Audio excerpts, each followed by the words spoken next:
Hi, my name is Linsdau. I'm a polar explorer and motivational speaker. It's review day! Today I'm going to review the MSR XGK. Is this the ultimate extreme condition white gas stove? Let's find out.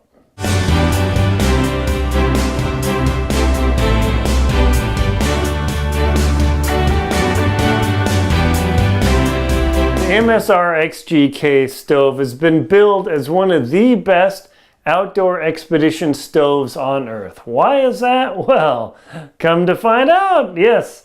So I'm a polar explorer. I've been to the Arctic and Antarctica, and I've relied my life on this thing, this particular stove. Let me zoom in here just a bit. All right, that way you can see what the stove looks like.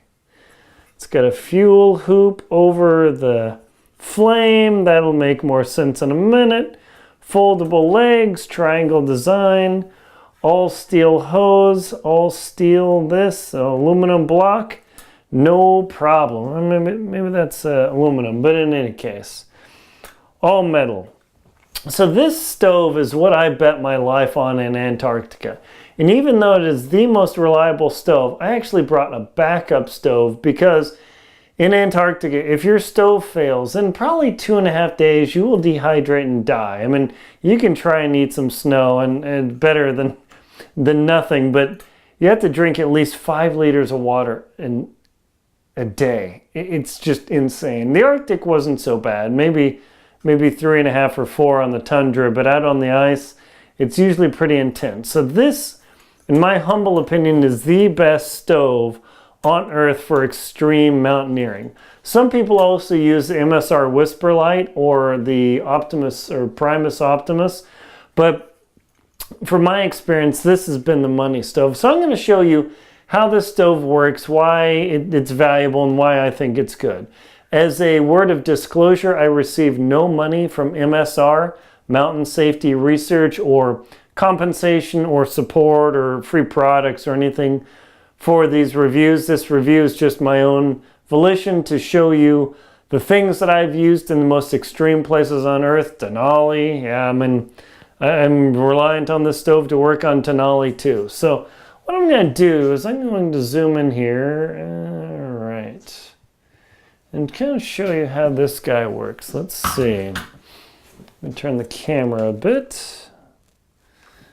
Okay. There we go. So I'm going to have to kneel down in order to show you how this works. But the MSR stoves is pretty incredible. I mean, their design's pretty simple. They haven't updated in a long time just because it's just that good. So the fundamentals of the stove is it's got these folding legs that fold in.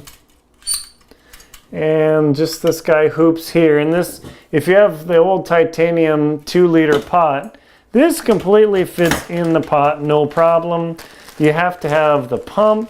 You have to have a few things to make this work. Now, also, even though you bought the stove, you have to buy the fuel bottle differently. I'm going to put links below to everything in the video here just to show you everything that you need. This fuel bottle, and you see it's labeled pink because when I was traveling, I'm all, please don't take this thing away. I need it. So I take out this stove. I'm going to fold out the legs, and we're actually going to fire this thing up, and we'll see what happens. I'll open the windows and whatnot here, but one of the huge advantages to this stove is there is a thing in here. Let me see if we can zoom in, called the shaker jet. All right. And inside, once my camera focuses, so there you go. Right in there, see that little dash? That is where the fuel actually sprays out. Now listen to this. I'm going to hold everything. Hear that clicking? That is a little needle inside this shaker jet, or the jet that shakes, and it gets rid of the carbon buildup of the fuel, because when you're using these stoves, eventually they just carbonize because of the fuel burning. Obviously you're burning fossil fuel. White gas is a highly, highly refined version of gasoline, basically. It's premium blend fuel, MSR super fuel. It's all based on, I think it's on the Coleman formulation. I don't know the whole story behind it, but That's what people use on Denali and a lot in mountaineering and Antarctica. Nobody really uses canister stoves because you have to be able to measure out liquid, and taking canisters is a pain. Plus, at real high altitude, canister stoves, and not good for that, but you can pressurize this fuel. Now, this fuel is a liquid fuel, so I can open this bottle and nothing exciting will happen. It won't explode. It's highly volatile. Let me see if I can show you in there. This particular blend of fuel, whoa, is pink. Yeah, there you go. The Coleman particular blend is pink, but it's no big deal. So what you do is you take this pump. This pump is what pressurizes the fuel. So regardless of the altitude you're at, this stove always works. Now the key thing that I told you about the shaker jet is that carbon buildup is a big deal. So I'm gonna put the lid on so I don't have a fuel spill, because that would be thoroughly embarrassing. But the shaker jet, and I'm going to show you this before I fire up the stove because I don't want to handle this hot, but the shaker jet, that clicking, what I do every time I shut the stove off, everything cools down, the stove's all done, I turn this upside down and shake it for a long minute. And what that does is that little needle pokes out all the carbon out of the stove. And my stove is, I think, worked nothing less than almost perfectly constantly because I follow that procedure. And I know it's easy, oh, I'll do it tomorrow. But if you do it right when the stove's cool and you can get that in and shake that out, you'll see a bunch of little carbon bits fall out. And that's how you keep this stove operating year in, year out. There's also a little repair kit that you should buy every year. I need to buy a kit actually to replace all the O-rings because this is all plastic. Let me show you this. This little pump is all plastic and it's pretty tough, but still this little guy allows you to take it apart. I mean, this will be like a breakdown video to show you how this works, but air comes in through here. I think the fuel suction line is right here. Woo, a little bit bright there. And you just pump this to pressurize the fuel bottle. So that's what I'm going to do here. Now, initially the MSR manual suggests that you do about, I don't know, 20 pumps or some such thing. Right now I'm at sea level, and what I do is I rotate this around. I put that in the bottle, spin it around, make sure not to cross the threads. Sometimes it's a little hard when it's cold. Right now it is not cold. And then I begin pumping this thing.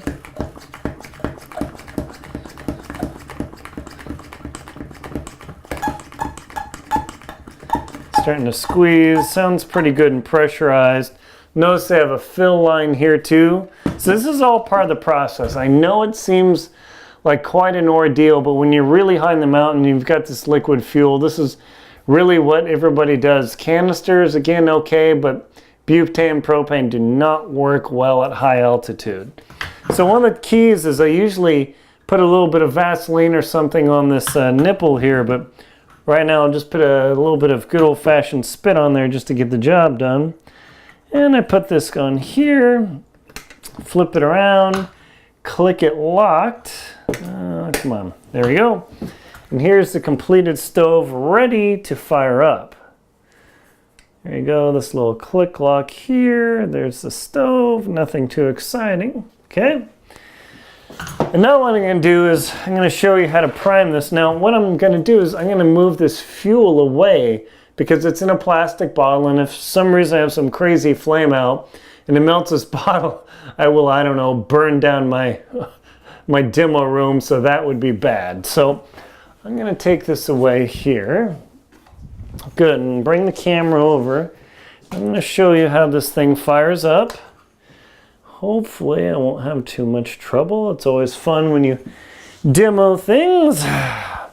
But one of the keys about this type of stove is that they initially generate carbon monoxide when the flame is burning yellow. So that's something to watch out for. It's possible to get very, very sick. So what you do is you turn this thing, you fire it up, and you wait for fuel to sputter in here, and sometimes it does take a minute for that to happen. All right, okay. And because I completely drained my stove, it'll take a minute to sputter, or a real long minute. So as that's going along, I'll tell you about how I light the stove. I actually use this striker. Whoa, there we go. Oh, that's a fuel. Woohoo! Okay, you can see that's all wet. So I use flint and steel. That is my favorite type of lighting system because it works at all altitudes. So hopefully, there we go. Flaming! Booyah! All right, and what you do is you wait for the stove to start burning. Now, you can see that black carbon that's coming up. That's what kind of gobbers up the stove. And you can get pretty big flame ups. So you have to be careful. There's a magic amount of fuel you need to put in there. And the fuel line actually runs through the flame because this little hoop is the fuel line. So as this stove heats up, there you go, you can start hearing it. Okay, I'm gonna turn on the gas just a little bit. Woo! And this flame up can damage your tent. I've just about worn out my tent. All right, here we go. Yeah. Now the key is to let this thing burn a bit before you crank the fuel all the way up, because otherwise it'll keep flaming up. So you really want the fuel hot. And you can hear it right now. Yeah. Okay. So we're going to turn that thing up. We'll listen to it here. Oh yeah, here we go. Now, this stove is incredibly hot, so you do not, under any circumstances, want to put your pot directly on it because it will destroy the pot. That stove's crazy hot. So what you do is you get the water in before you get your stove or your pot on the stove. Then you simply put this guy on the stove and begin burning. And that is how you do it. So this MSR XGK, you can hear that roar here. And this is the roar that I've listened to for months on end of my life. Just perfect experience. And you can see, I'll shut the lights off here. Take the camera off. And you can see that steel is glowing red hot. Let me stabilize this a bit. So this is incredible, and you can see that fuel line going through there. It does not glow red hot, but that stove is broiling hot, baby. In a very short time, I will have boiling water. So there you go. That MSR XGK EX stove is the ultimate, and I'm going to open the door here because I don't want to get carbon monoxide sickness or get a headache. I'm going to air the room out. So of course this is something you have to be careful of in your tent. So I'm not going to make you wait for the water to boil, or maybe I should, but so the MSR XGK stove, it also comes with this little foil dealie, and that you can wrap around your pot to get better heat transfer, and it also protects your fuel bottle. So let me show you here. It looks kind of chintzy, but it really works. Trust me on this one, okay? I've got my heat transfer thing here. That's a whole other story. But you can see here, and it's very easy to burn yourself, so hopefully I won't do that. But you'll see this stove set up where you keep the fuel bottle kind of out of the zone of the flame. You keep this wrapped around as tight as you can, because when you're on a mountain for a month, it really requires a lot of efficiency. So the quicker you can get that water done, the better. Let's see, how are we doing here? Woo, it's already starting to go. I didn't put a lot of water in there, but you can see it didn't take very long. I love the Sparky guys. These are incredible. I used a couple of these in Antarctica. I never actually used I never used matches or lighters because those can just flame on you. This thing, sometimes it takes a few sparks to get going, but this is by far the best way I've found to always reliably light the stove at no matter what altitude, no matter what temperature. This will always spark. So that's the way to do it. Also, make sure you gotta buy a pot handle holder or something for this thing. Let's see, how we're doing. Almost boiling. So the MSR XGK stove, I just cannot recommend it enough. It has saved my life. It has kept me alive. It's kept going. I've only had trouble with it once or twice, and that was simply because I didn't clean out the shaker or the jet, which is where the fuel goes, as well as I should have. So as a consequence, you know, that's the one thing about that. All stoves of the white gas variety have that problem. So that little innovative needle bobber, I haven't had to take this stove apart and I don't even know how long, because I keep it clean, keep it maintained, and it just works really well, regardless of altitude and regardless of cold. One of the tricks too is if it's extremely cold, below -50, you can put your fuel bottle in your jacket. I know it's not enjoyable, but that will allow the fuel to warm up and then it works much better. So extremely cold fuel, just warm it up a bit and you will have far fewer problems with your stove. So let's see how we're doing here. Woo, steam baby. Check that out. Darn straight. So, MSR XGK stove. Definitely a winner there. My name is Linsdau. I am a polar explorer and motivational speaker, and I love listening to the roar of a stove. Please like and comment on my video on your phone. There's, let me show you here. Let me find YouTube one moment. YouTube. All right, let me show you that reel here. Let's see, let's find something non-political. Yeah, you wait for the ads to go. You see CRM for sale. We're gonna skip the ad, and then you just hit this little, not the big arrow, but the tiny arrow right there, and that brings in all the info that you can get. I've got the links to the stove, the fuel bottle, and everything, and then just scroll all the way down, and that's where you can add comments to my videos. Let me know how I'm doing there. So just super easy, and hey, check it out. My water is boiling! Yeah! All right, proof in the pudding that this thing works incredibly well. All right, let me turn here.